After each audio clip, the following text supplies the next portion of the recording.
பெற்ற தாய்தனை மக மறந்தாலும் பிள்ளையை பெரும் தாய் மறந்தாலும் உற்ற தேகத்தை உயிர் மறந்தாலும் உயிரை மேவிய உடல் மறந்தாலும் கற்ற நெஞ்சகம் கலை மறந்தாலும்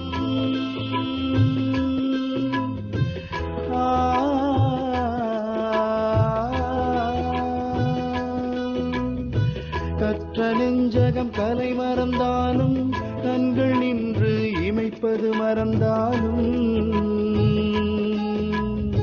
கற்ற நெஞ்சகம் கலை மறந்தாலும் கண்கள் நின்று இமைப்பது மறந்தாலும் நற்றவத்தவர் உள்ளிருந்தோங்கும் நம சிவாயத்தை நான் மறவேனே.